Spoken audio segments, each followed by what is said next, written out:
Go. Great. Well, hello, everybody, and welcome to book study chapters 15 and 16 for Atomic Habits. Leah Shea was supposed to be doing tonight, and she is sick and could not deliver this amazing message. So our thoughts and prayers are with her, but I get the amazing privilege of sharing, and I'm so excited because these chapters are so rich. Are you loving this book as much as I am? And I really, really, really hope that you are putting these things into practice and not just reading these books to check off a box, but that you are taking them and applying them to your life, because knowledge itself just puffs up. It's when you apply the knowledge, wisdom brings life. So I hope that you are taking these principles and applying them to your life and your business, because it has the ability to change everything, because your habits shape your character, which shape your destiny. Okay. So 15th law in chapter 15, James Clear says, this is the cardinal rule of behavior change. Do you remember what it is? If you remember what it is, stick it in the chat. Okay. What's the cardinal rule, the fourth law of behavior change? That rule is, drum roll please, to make it satisfying. Because when you make a habit satisfying, it increases the odds that the behavior will be repeated next time. And it absolutely completes the habit loop, okay? I mean, go figure. What is immediately rewarded is repeated. What is immediately punished is avoided, right? That's why I spank my kids. They get a punishment, and the goal is to get to the heart so children avoid that behavior in the future, right? You learn what to do in the future based on what you were rewarded for doing or punished for doing in the past. And these emotions cultivate habits. Positive emotion cultivates habits. Negative emotion cultivates the avoidance of certain habits. It destroys them, right? But here's the deal. What he says is that there is a mismatch. And this makes me so excited. This is so profound. Many of the choices, he says, that we make today for good habits do not benefit us immediately. Some of the most important choices for the most important habits, we do not get an immediate boost of endorphins or feel goods, right? Like saving money from your paycheck each month, or choosing to eat a piece of tilapia instead of fried chicken. Taking all natural plant-based supplements your first couple weeks instead of popping a Tylenol quickly. Sending out new messages and following up with people and casting vision over and over and over again, it takes time. We don't necessarily get that rush of endorphins or happy feelings right away, right? We live in a delayed return environment, he says. And usually positive reinforcement serves us well, but that bias can cause problems because, like I just said, the habits that bring us true success and take us where we really want to go, success is not immediate. We don't get that positive reinforcement immediately. Good habits usually feel bad, or they're neutral in terms of their emotional charge in the short and immediate term. He says that on page 189. But here's the thing. Bad habits feel good. It feels really good to go eat ice cream at night, every night. It feels really good to sit down and turn on Netflix and binge watch Victoria. Anybody else love BBC? I love BBC. It feels really good to just lay out by the pool every day. It feels really good to do those things, right? But the thing is, when you do that over and over and over again, what you are going to reap is exactly the opposite of what we really want, right? Because each action we take is actually a vote for our present self versus our future self. And each action we take is a vote in a certain direction. And when we choose immediate gratification, we are choosing our present self to be full, pampered, fat, and happy and entertained versus our future self, which is fitter, wealthier, happier, freer, the vision of who you want to be, right? The more immediate pleasure you get from an action, this blew my mind, the more strongly you should question whether it aligns with your long-term goals. Holy cow, did that bust up in anybody else's face? Sucker punch, mic drop. Because most of us chase the quick hit, the feeling good, the ice cream, the movie, the new dress, Poshmark, Amazon, click and buy, right? But he says, if you're willing to wait for the rewards, you'll get bigger payoffs. Being fit and healthy, having a growing business, having wealth, having financial freedom later in life. Okay, page 190, the second paragraph.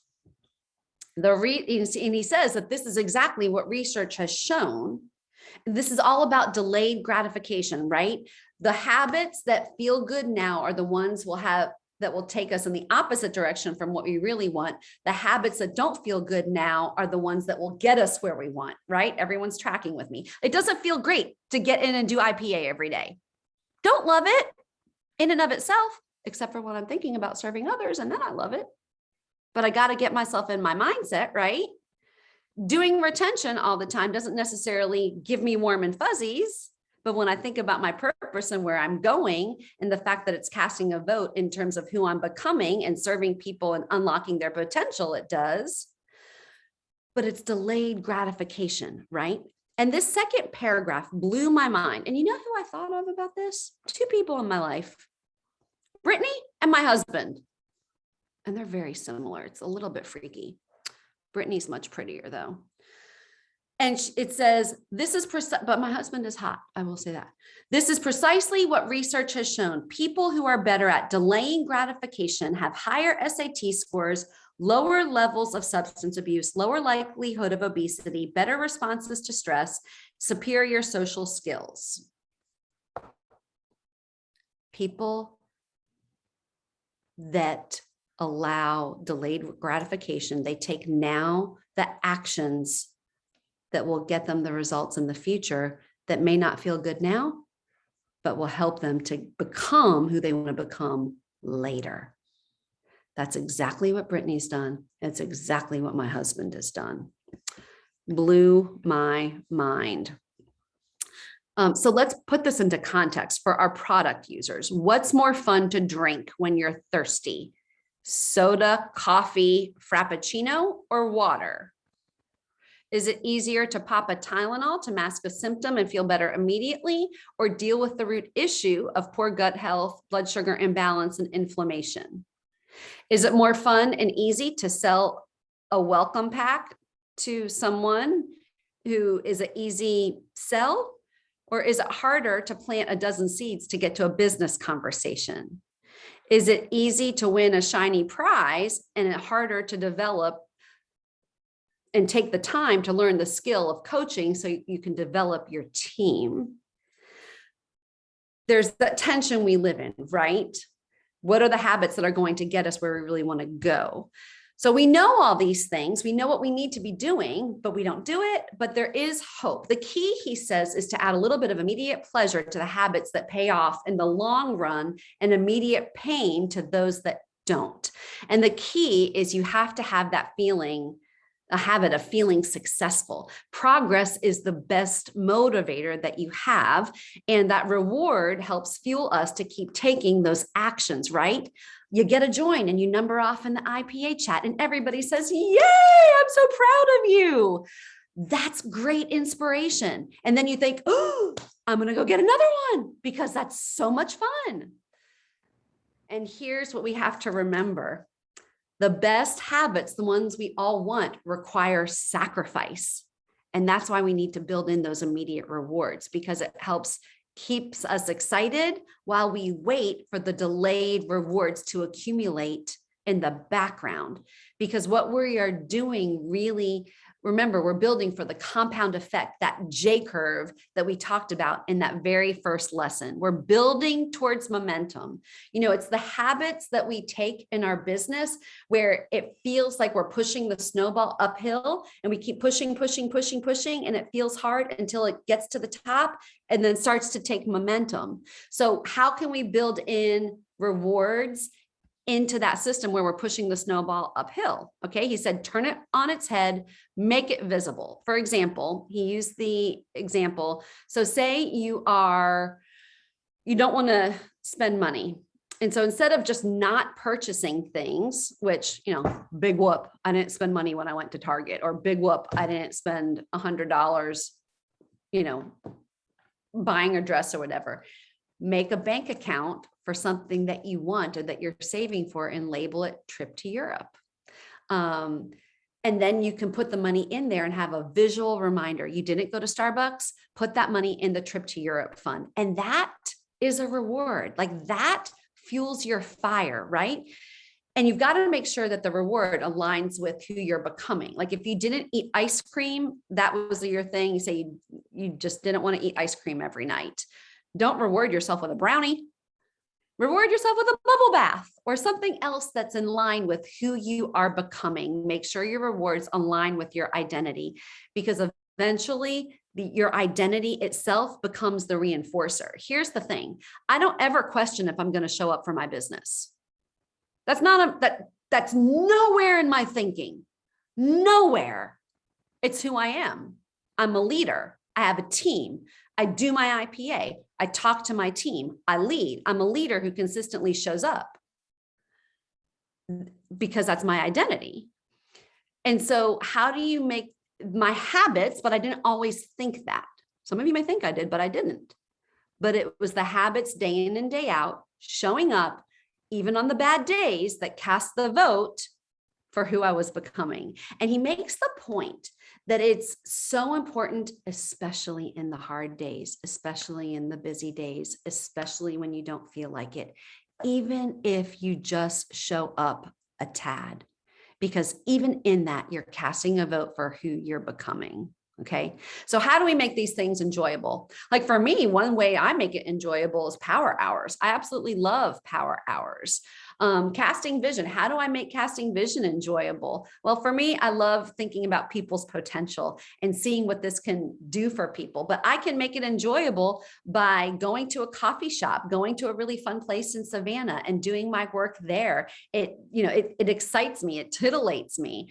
Or after I get to a certain point in terms of my activity or my goals, like a week and a half ago, I went and got a facial. That was a great reward. Or get your nails done, or something that will reward you for taking the actions, will fuel you. Really connecting with people or learning a skill, if that's a habit you're trying to create, go take someone out to lunch to marry connecting with people with a habit that you enjoy, because you've got to make it obvious, make the habit attractive, make it easy, and make it satisfying. So take some time to think, how are you going to make these habits that we need to be satisfying? So let's talk about the nitty-gritty.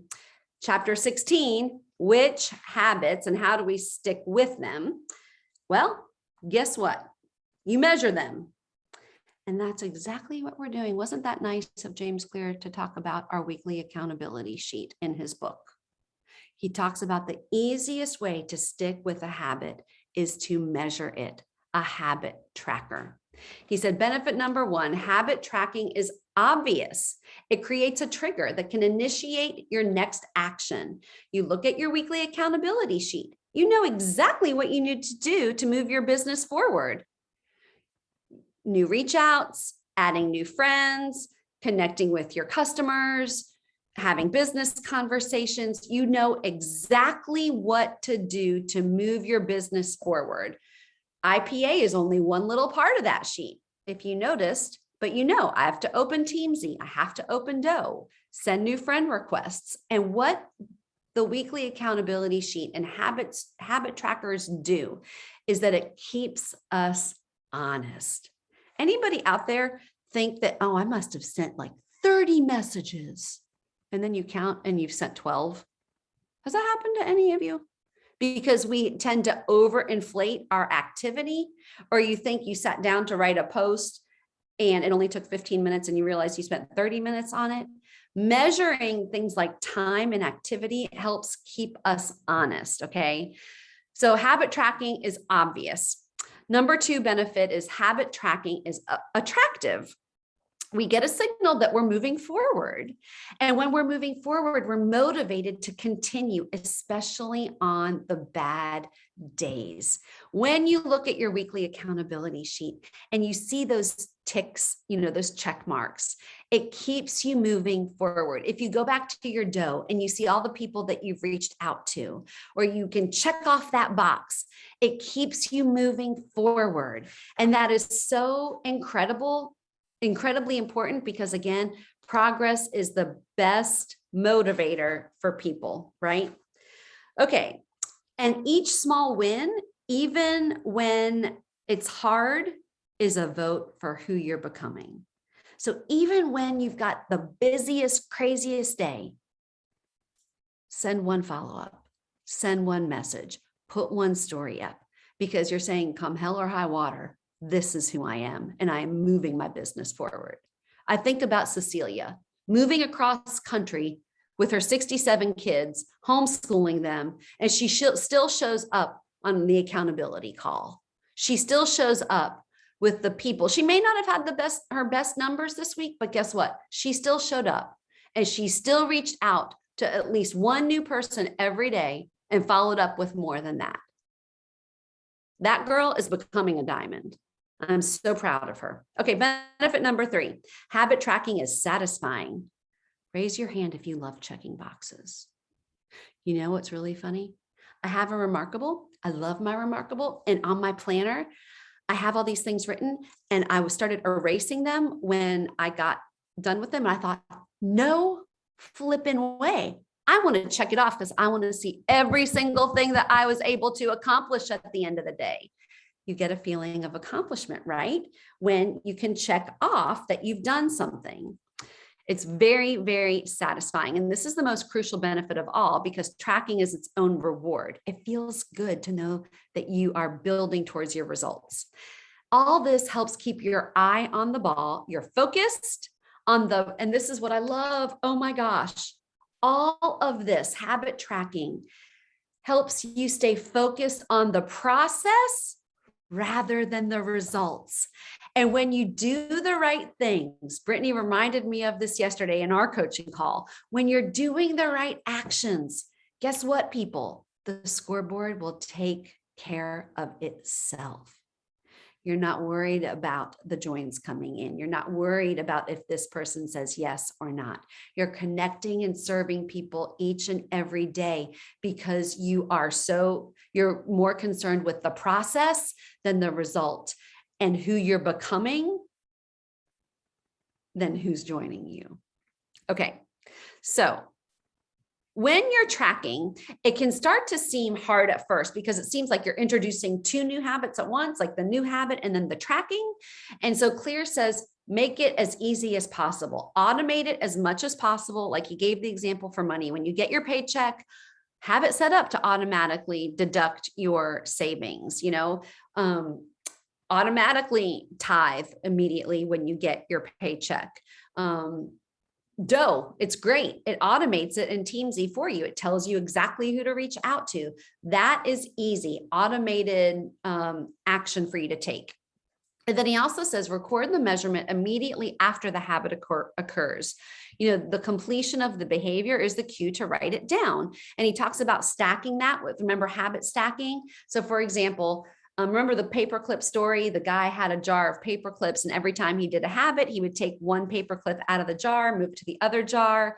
And then once all the paper clips were in the new jar, he got a reward. So, after I have a three-way call, I will move a paper clip over. Or after I add my 10 new friends to Facebook, I'll record it on my tracker and make myself a smoothie. After I do my personal growth, I will check it off in my journal. something like that to habit stack, to continue to build in the habit into the fabric of who you are. Now, key. The goal with this is not perfection. Our goal is progress and growth, because everybody's going to fall off the horse at some point, right? And the key is to get back on that horse as soon as you can. Life happens, and there's been a day where I haven't done all that I've expected to do. Guess what? The key is just to get back up on that horse. The danger comes in when we spiral and we eat that one piece of cake and think, well, I may as well eat the whole cake. Well, I didn't get my new reach outs. I may as well not do reach outs the rest of the week. No, that is dumb. You just do it the next day, right? It's not the mistake that kills you. It's the downward spiral that does. That's on page 201. Anybody can have a bad day. The difference, and here, did you read this? Did you underline this? The difference is that the difference between winners and losers is when successful people fail, they rebound quickly. The breaking of the habit doesn't derail them. They learn and they grow. Too often we're all or nothing, and we get back up on that horse and move forward, okay? And again, he says at the end of the chapter, how we show up on bad or busy days is just as important as how we show up on the good days, because each and every action is a vote for your identity. You're working full time and you didn't get to send out 10 messages. Send out 2. Show up.